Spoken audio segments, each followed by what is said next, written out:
Camarades combattants pour la liberté, l'indépendance réelle et la souveraineté, je vous salue.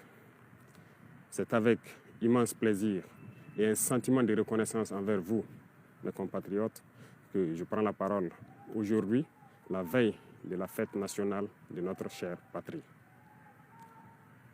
Avant tout propos, j'aimerais donc remercier le bon Dieu qui a fait en sorte que ce jour soit et pour tous les bienfaits pour notre chère patrie durant toute cette année 2025. Et je continue de prier Dieu qu'il étende sa main sur notre patrie. Je rends un vibrant hommage à toutes nos forces combattantes qui aujourd'hui, depuis plus d'1 an, sont lancées dans une offensive audacieuse dans des territoires qui étaient autrefois considérés comme des bastions de l'ennemi et qui sont en train d'effectuer avec brio la reconquête de notre territoire. Plusieurs zones ont été reconquises en 1 mois où nos forces combattantes ont mis pied et s'y sont installées. Toutes les résistances ennemies qui sont opposées à nos forces ont été écrasées. Et nous n'avons connu aucune perte en vie humaine au cours de ces offensives, rien que quelques blessés légers. D'ailleurs, ces blessés à qui je souhaite un prompt rétablissement et à tous les blessés de cette barbarie qui nous a été imposée. La souveraineté n'est pas qu'un mot, c'est un ensemble. Pour atteindre notre souveraineté pleine et entière, il a fallu passer par la révolution. Cette révolution progressiste populaire décrétée est en cours. Le Burkina Faso aujourd'hui est une vitrine, est un modèle. Nous sommes observés, les gens nous suivent et nous n'avons pas le choix que de réussir. Et j'ai ce plaisir de dire que nous sommes sur la bonne voie et que nous allons réussir. C'est pourquoi tous ceux qui se battent pour atteindre cette souveraineté, cette indépendance réelle, je les exhorte à continuer le combat. Et tous ceux qui étaient encore dans le doute doivent rejoindre le bateau et pouvoir conjuguer ensemble nos efforts. Tous ceux qui communiquent pour éveiller la conscience de nos populations doivent encore amplifier la communication, intensifier, redoubler d'efforts. Des exemples nous sont donnés à travers le monde, à travers l'Afrique. Ces organisations africaines qui brillent par leur médiocrité, qui ont des comportements aux antipodes de l'honnêteté, qui ont des comportements aux antipodes de l'africanité, sont des exemples palpables qui doivent nourrir les débats pour pouvoir éveiller la conscience des jeunes. À tous ces opérateurs économiques qui avaient l'habitude, depuis des décennies, d'exporter nos matières premières et de réimporter des matières finies, je les exhorte à changer de logiciel, à comprendre qu'il faut industrialiser notre patrie. C'est là la souveraineté. Ça créera de l'emploi et ça nous permettra de transformer nos matières premières et maintenant devenir exportateurs des produits finis. À tous ces enseignants, ces braves enseignants à qui je tire mon chapeau, qui se battent corps et âme pour transformer les tout-petits, les rendre plus patriotes, plus civiques, les rendre révolutionnaires dans l'âme, je vous exhorte à continuer ce travail parce que c'est par eux que nous pourrons maintenir le flambeau de notre patrie. À tous ces acteurs du monde de la santé qui font des prouesses aujourd'hui, qui hier nous croyions impossibles au Burkina Faso, je vous exhorte à continuer de vous battre. Nous serons de votre côté, nous allons vous appuyer autant que possible en matériel, en logistique, pour que vous continuiez à exprimer votre talent, à faire en sorte que ce qui se fait ailleurs puisse se faire ici. Et à conjuguer vos efforts avec le monde des tradipraticiens, ceux-là qui utilisent nos plantes pour nous soigner, parce que la souveraineté, elle est aussi sanitaire.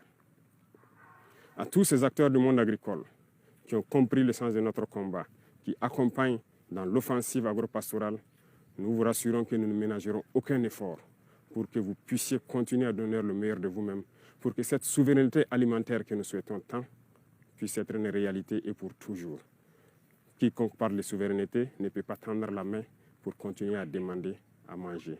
Ça passe obligatoirement par là. Tous ceux qui se battent pour que nous puissions atteindre cette souveraineté sur tous les plans, pour que nous soyons réellement indépendants, je vous encourage à continuer le combat, à intensifier le combat, parce qu'il faut que nous allions vite et bien. Pourquoi je le dis? Il faut que nous allions vite et bien, parce que tout le monde nous regarde. Le monde entier regarde le Burkina, les Africains regardent le Burkina Faso, qui a dessiné un modèle. Et il faut que ce modèle puisse donc inspirer d'autres peuples à rejoindre le combat de la révolution pour que l'Afrique soit libre, digne et prospère.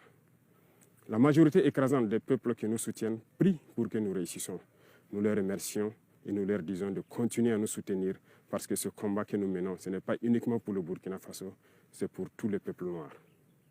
Cette minorité qui est encore perdue, égarée, qu'elle soit bien au sommet des États, ou bien ces populations qui n'ont pas encore compris, qui continuent à prier pour que nous échouons, nous leur disons merci parce que leur haine nous permet également de continuer le combat et d'aller de l'avant. Et j'espère qu'elles comprendront un jour revenir à la raison et pouvoir se débarrasser de ces gènes de l'esclavage qui les tiennent.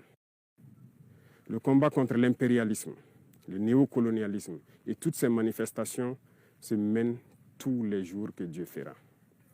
Nous ne baisserons pas les bras, nous continuerons sur notre lancée et je pense que toute la jeunesse est aussi invitée à s'exprimer. Nous continuerons à les encourager pour que nous puissions atteindre nos objectifs parce que la souveraineté, l'indépendance, la liberté que nous voulons pour vivre en paix au Burkina Faso, c'est tout cela. Voilà pourquoi je dis que ce n'est pas qu'un simple mot, c'est un ensemble. Aujourd'hui, nous sommes fiers de dire que nous avons fait des progrès, tant sur le domaine industriel, industrie civile que militaire. Nous avons fait des progrès sur le domaine de la santé, nous avons fait des progrès sur le domaine des infrastructures, nous avons fait des progrès sur le domaine de la défense, de la reconquête. Ces criminels qui avaient occupé ces zones de notre patrie, croire que c'était leur sanctuaire, ont été délogés dans plusieurs zones, sont en train de fuir le Burkina Faso. Vous verrez certainement des images de leur fuite, mais nous leur disons qu'à présent, ils n'ont que deux choix. Fuir le Burkina Faso ou mourir, parce que les forces combattantes sont engagées dans cette offensive et ça va continuer.